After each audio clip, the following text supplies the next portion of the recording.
We are now less than 3 weeks away from the NYC Pride Parade happening on June 28th right here in Manhattan. It's one of the biggest and longest running marches in the world celebrating LGBTQ plus rights every year. The parade features a powerhouse lineup of queer trailblazers who serve as grand marshals. These folks are nominated by their communities and allies to honor the work they do to fight for equality.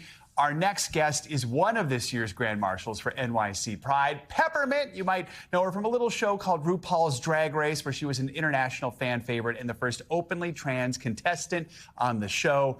Peppermint is no stranger to breaking glass ceilings, recently made history as the first openly trans woman to originate a principal role on Broadway, also serves as the first artist ambassador for trans justice with the ACLU.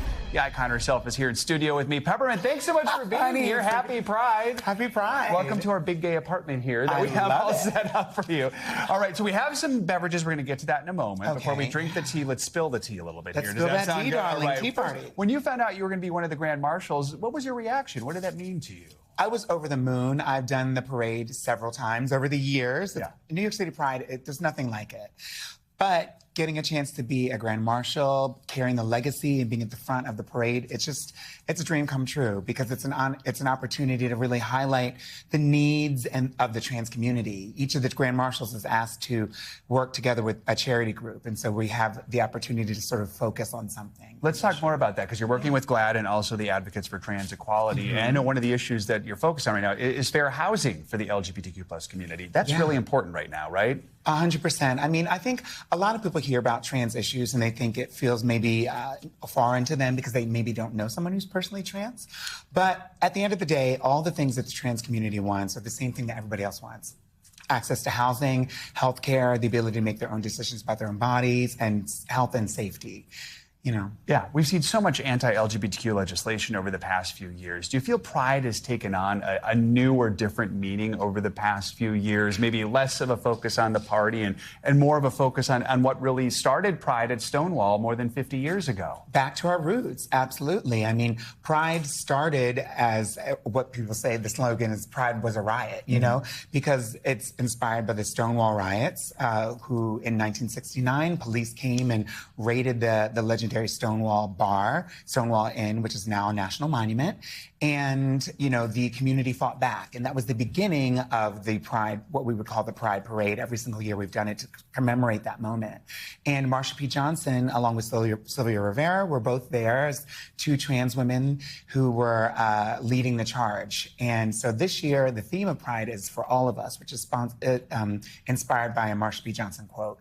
No pride for some of us without liberation for all of us. You mentioned something that I think is important. A lot of people may not personally know a trans person in their life, but they see you on RuPaul or on your shows on Netflix and Hulu, or they see you on Broadway, and that makes a difference in the world and just how we move forward, right? I hope so. I mean, visibility is important, and it's something that we have to keep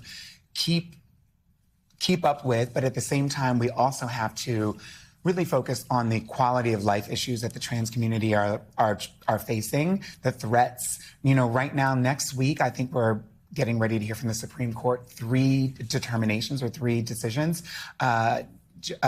Access to gender-affirming care, access to passports, and access to sports on television. And so the visibility is important, but then so is getting allies to march along with us so that we can all have equal rights. Before we get to the tea here, your Netflix show is coming out again. What should we know about it? Survival of the Thickest. Season 3 is the 3rd and final season, starring Michelle Buteau. I am so excited.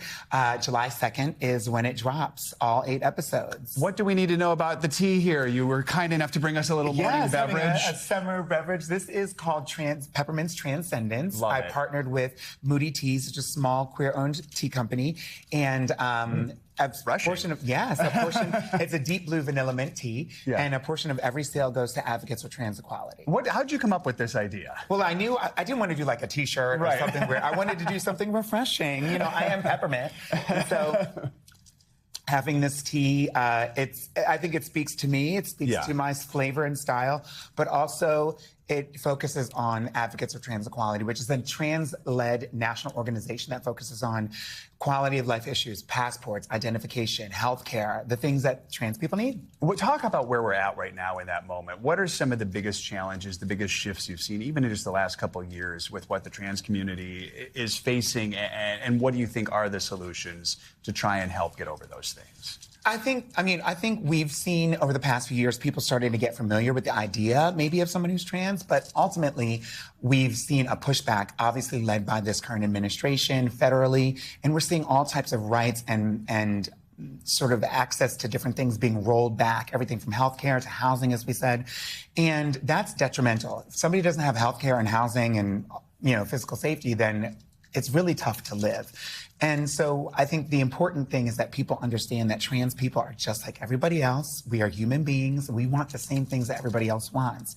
And so when you see a trans person who is in your space or you're hearing about that, it may feel foreign, but honestly, this is someone who's just trying to be safe and secure, just like everyone else is. Such an important message. So when you're riding in the front of that Pride March in just a few weeks, have you thought about what you're wearing? What's going to be, or is it a surprise? I mean, I'm auditioning a few things. Okay, all right. Last week, I had the chance to try an all-leather getup, which is not my normal style, but famously, Dykes on Bikes rides at the front of the parade, of course, to commemorate the lesbian championing of the LGBT community during the AIDS crisis. And so I don't know if leather's for me, so I'm... Stay tuned. I'm going to try something else. Peppermint, thank you so much. Congrats again. Oh, my gosh. Looking forward to it. Cheers. All right. We thank you for watching, and remember, stay updated on breaking news and top stories on the NBC News app or watch live on our YouTube channel.